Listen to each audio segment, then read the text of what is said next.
안녕하세요. 임국향입니다.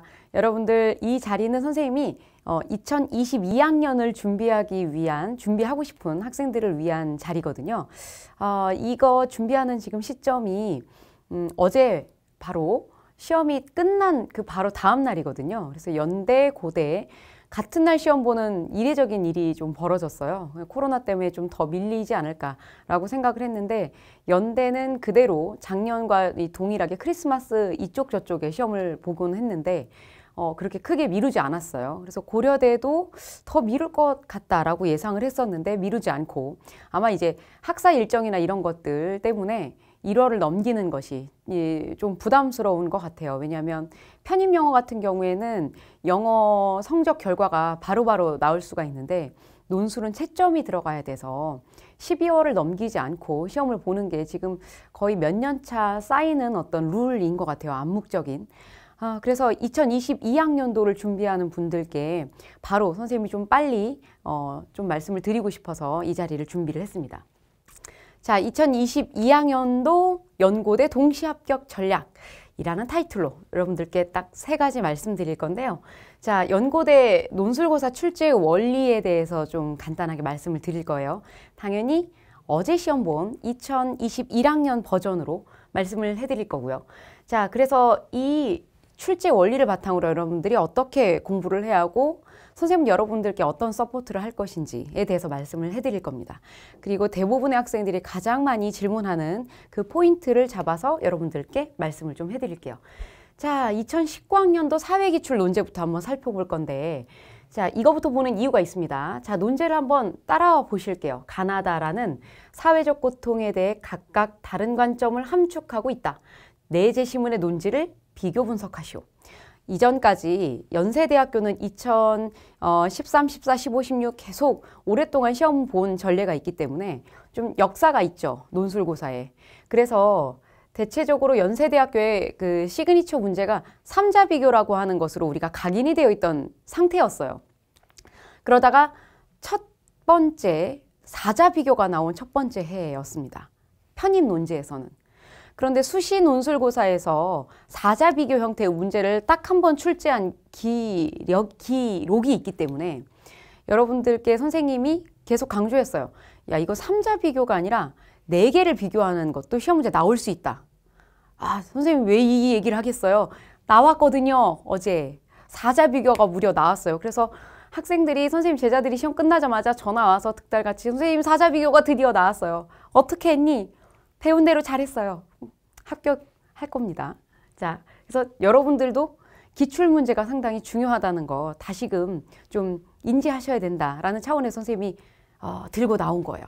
사회적 고통, 이 주제였죠.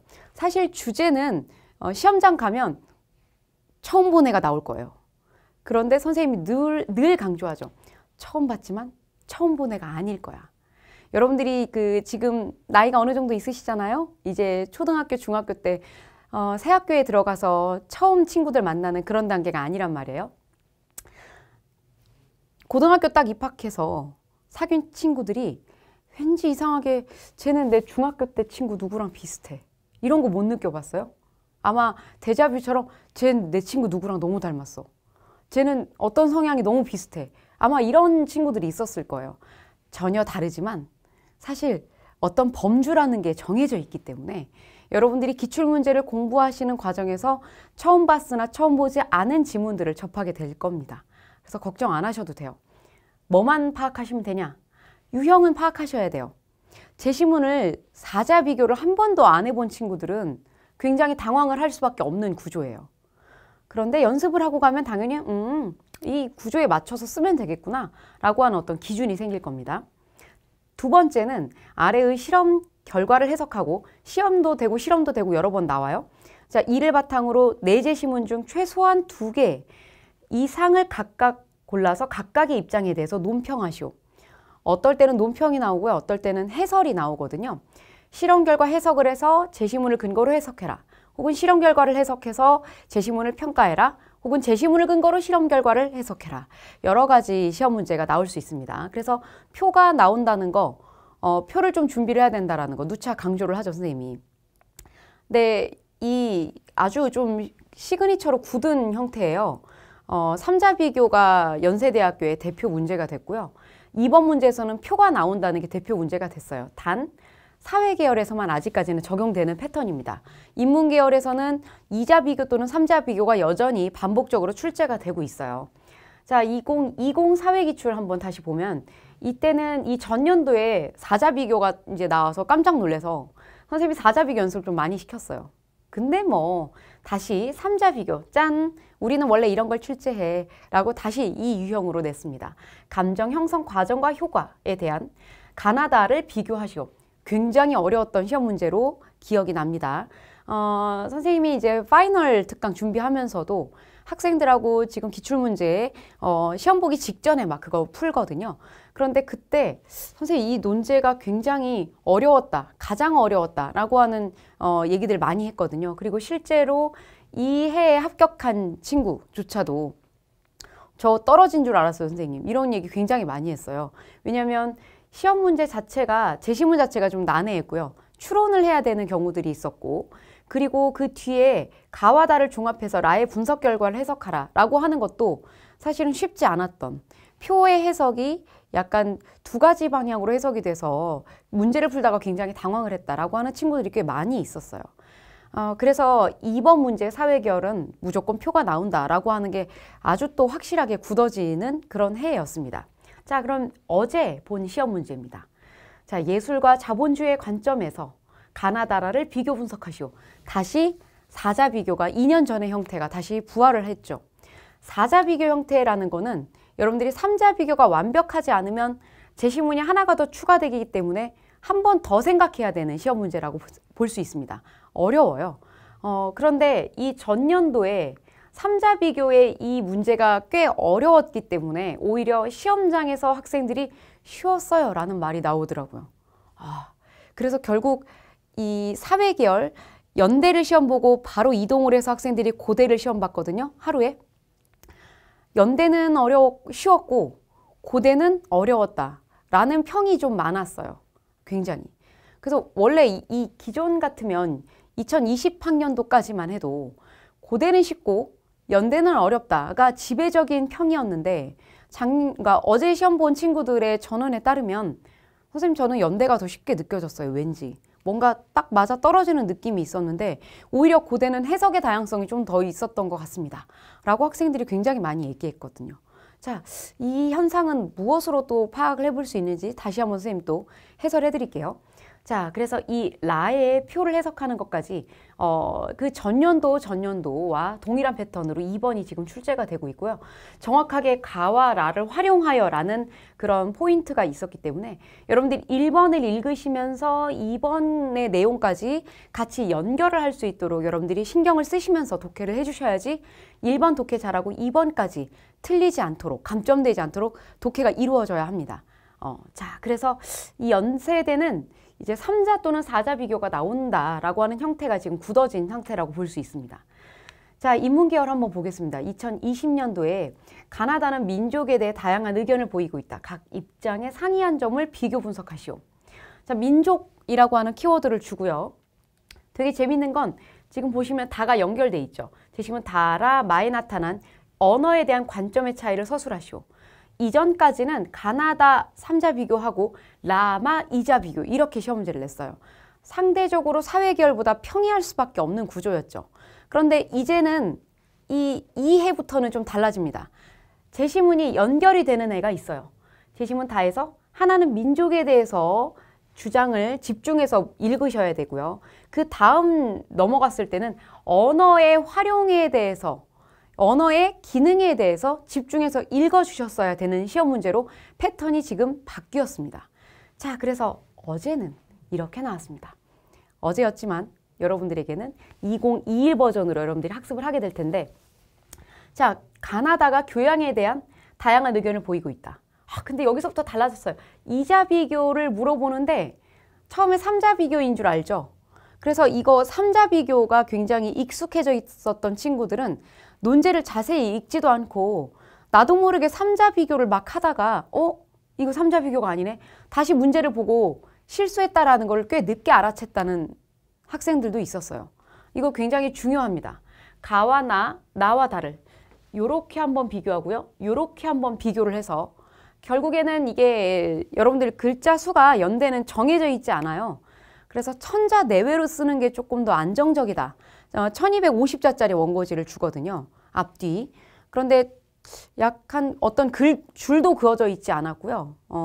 어느 선까지 넘어와야 되는 것도 없었고요. 그래서 이거는 지금 1번이 1-1, 1-2로 이렇게 나뉘어서 시험 문제가 나왔다고 생각을 하시면 될 거예요. 그래서 500자씩 끊어서 가와 나를 한번 비교를 하고 문단을 나눠서 나와 다를 비교하는 그런 패턴으로 문제를 풀어주셨으면 됐던 시험 문제였습니다. 그렇게 제시문 자체가 난해하지는 않았어요. 그런데 이 제시문 다를 끌고 와서 앞에서는 교양이라고 하는 것이 시험 문제가 나왔지만 뒤에서는 속물성이라고 하는 것에 대한, 그렇죠. 앞에서 이 제시문 하나에서 두 가지 입장이 나올 수 있는 거예요. 여러분들 이 전에는 민족과 언어는 연결할 수 있죠. 우리의 말은 우리의 민족의 어리잖아요. 그러니까 언어가 민족을 형성하는 데 어떤 역할을 하는지에 대한 얘기가 나올 거죠. 그리고 나머지는 언어와 민족 자체 큰 의미가 없는 것으로 나오는 제시문이 있을 거고요. 자, 여기도 마찬가지입니다. 주제를 충분히 통해서 우리가 제시문의 패턴, 제시문의 흐름 이해할 수 있어요. 교양이라고 하는 주제가 나왔는데 속물성, 교양이 없으면 속물이죠. 교양이 있으면 속물이 아니고요. 그래서 제시문 다에서 이야기하는 속물성, 속물의 특성을 집중적으로 여러분들이 보면서 2번 문제는 3자 비교의 일반적인 형태를 문제를 풀어주시는 게 타당했던 시험 문제였습니다. 자, 그래서 그래요. 선생님 제자들의 전언에 따르면 인문계열을 풀고 온 친구들은 선생님 진짜 어렵네요. 역시 쉽지 않네요. 이런 얘기들 많이 했는데 사회계열은 쉬웠다고 얘기를 합니다. 왜냐하면 이게 그런 것 같아요. 전년도 시험 문제, 그 전년도 시험 문제가 얼마나 어려웠던가에 따라서 학생들이 느끼는 이 체감하는 난이도는 좀 달라지는 것 같아요. 그래서 선생님이 이 기출문제를 처음부터 풀라고 권하지는 않습니다. 기출의 패턴을 좀 아시고 그 기출의 패턴에 따라서 여러분들이 여기서부터 차근차근 비교를 해야 되겠구나. 여러분들 3자 비교를 하시려면 일단 2자 비교를 학습하셔야 돼요. 2자 비교를 잘하려면요. 각 제시문에 대한 독해를 잘 하셔야 돼요. 그래서 제시문에서 무엇을 말하고 있는지 명확하게 뽑아낸 다음에 제시문 2개도 비교해 보시고 그 다음 제시문 3개 비교하시고 그 다음 제시문 4개로 나가시는 거예요. 그래서 단계별로 여러분들이 조금 학습을 하시기를 권유를 해드립니다. 처음부터 최근의 기출 유형을 풀려고 마음먹으면 나 못하겠는데? 라고 생각을 해요. 이 논술 안 해본 친구들은 특히 더 포기하기가 쉽습니다. 그래서 편입을 결심을 하셨는데도 나 그냥 영어 하나만 해서 서성안까지만 가야 되겠어. 이렇게 포기하시는 경우들이 굉장히 많아요.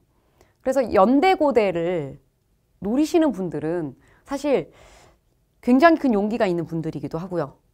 오히려 서성안에 굉장히 많은 경쟁을 피해서 내가 연고대를 써야 되겠다. 이런 친구들 생각보다 많지 않습니다. 도전해 보세요. 그것도 기초부터 여러분들이 학습하시면 충분합니다. 학교에서 물어보는 건 정해져 있어요. 고려대학교 한번 볼게요. 고려대는 2019학년도, 그러니까 2018년에 처음으로 논술을 실시했어요. 80분이었어요. 80분 동안 1번 문제를 400자로 요약을 하고 2번 문제는 같이 보시면 1의 관점에서 2의 직접 민주주의를 비판하고 3의 사례를 활용하여 1의 관점을 비판하시오. 이게 재밌는 게요. 비판을 제시문 2의 직접 민주주의를 비판하는 근거가 1이었거든요. 그런데 그렇다고 해서 1이 완벽한 건 아니라는 것을 확인할 수 있습니다. 3의 사례를 또 활용해서 비판의 근거였던 1을 또 비판을 하게 되는.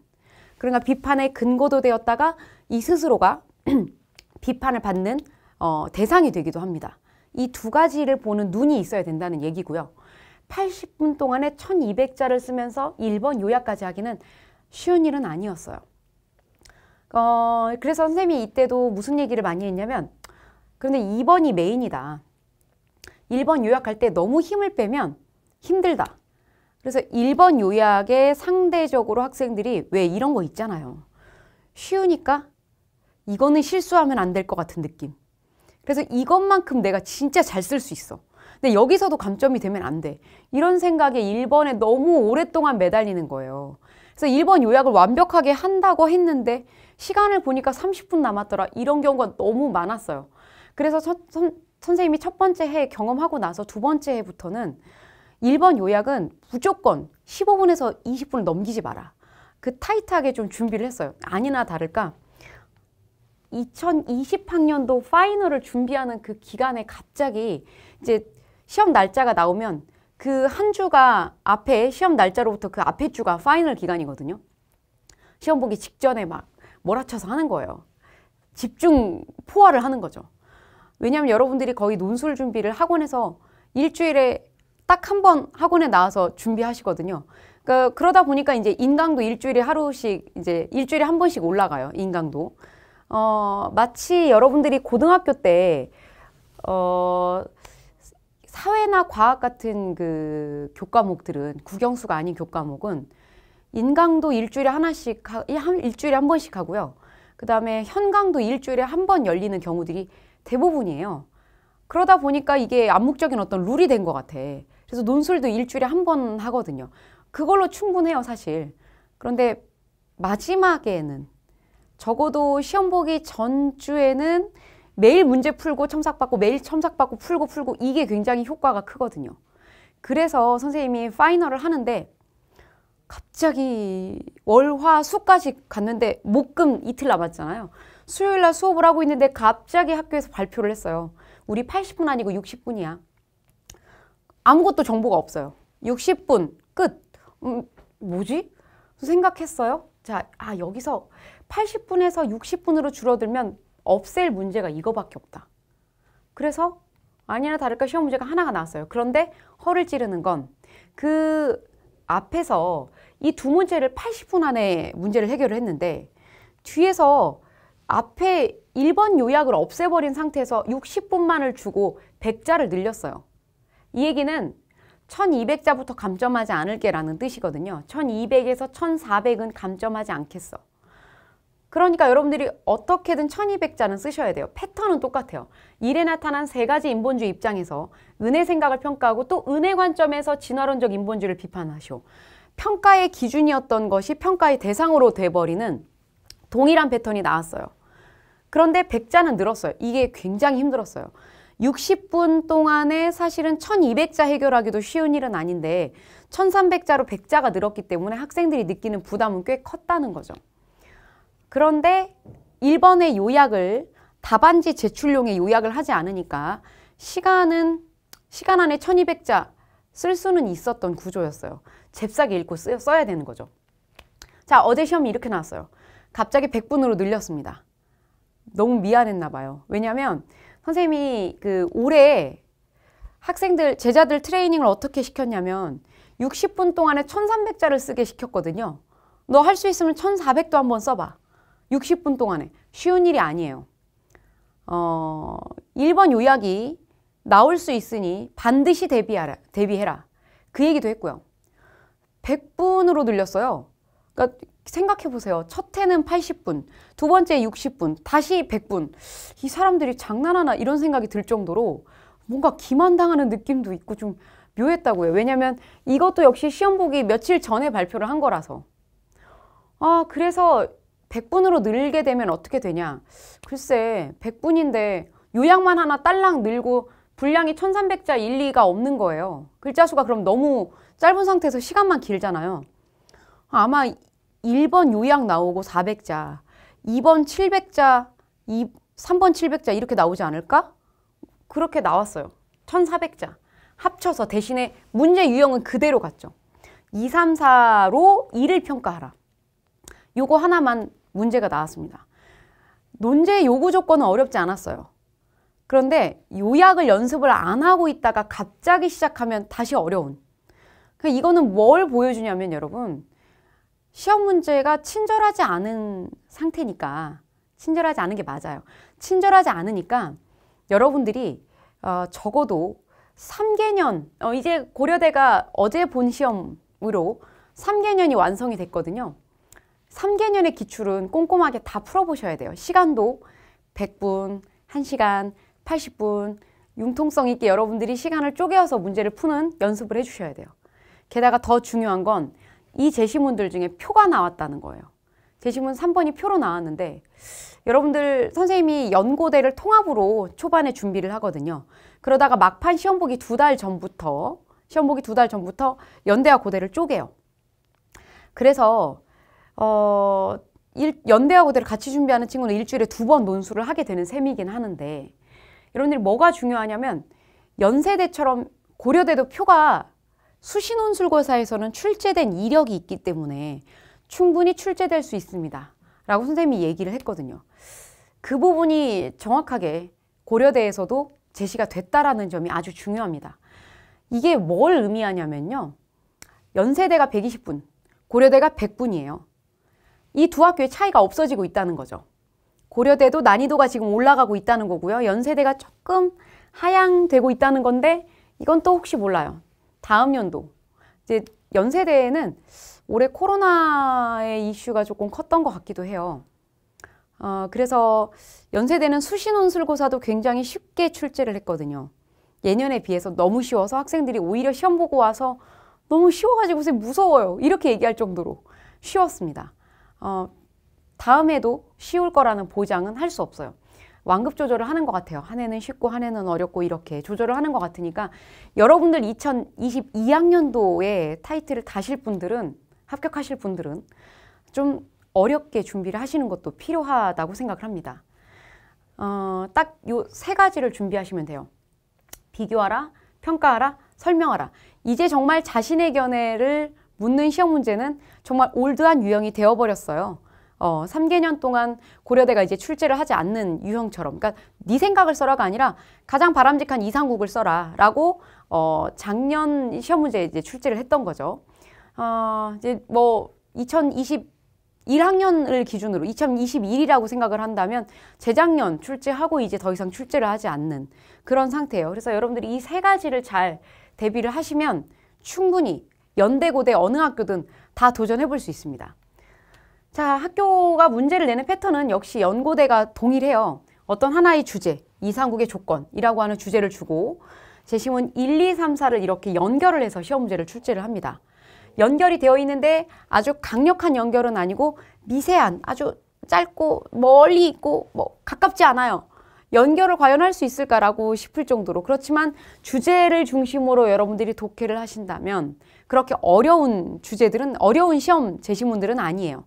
뭐 고려대는 영어 제시문도 출제를 하지 않으니까 여러분들이 나 영어에 좀 자신이 없는데 그러면 고려대는 이번에 영어고 뭐고 기준을 싹 폐지했어요.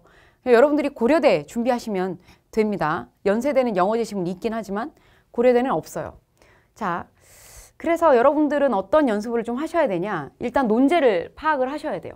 논제가 어떻게 나오는지. 선생님이 방금 설명을 해드렸듯이 제시문은 각각의 제시문을 비교를 하거나 하나의 제시문을 중심으로 나머지 하나를 설명하거나 그렇지 않다면 평가를 하거나 그렇게 3가지 유형만 준비를 하시면 돼요. 그래서 제시문을 잘 읽으셔야 돼요. 잘 읽지 못하면 무슨 내용인지 모르기 때문에 비교가 엉터리로 이루어집니다. 그래서 잘 읽으시면 돼요. 자, 그리고 답안을 작성을 하실 건데 선생님이 정확하게 이 제시문은 이런 거다, 이렇게 풀어야 돼 라고 해설을 해드릴 거고요. 그리고 정교한 첨삭이 이제 들어가겠죠. 여러분들 답안에 패턴에, 구조에, 문장에, 그리고 개념어에 어떠한 실수가 있었는지를 선생님하고 피드백을 조금 소통을 좀 하시는 게 여러분들이 실력을 향상하는 결정적인 요소가 될 거예요. 자, 그래서 마지막에 이 최종 이해를 가게 되기까지 여러분들이 이게 문제를 푸는 한 세트라고 보시면 될 것 같아요. 이런 논제는 이런 유형이니까 이런 패턴으로 문제를 풀어야 돼. 그러면 이걸 이렇게 읽어서 답안은 이렇게 구성을 할 거야. 자, 이 파란색으로 표시해 놓은 부분이 여러분들이 혼자 하셔야 될 부분이에요. 그리고 이 다음부터는 선생님이 도와드릴 거예요.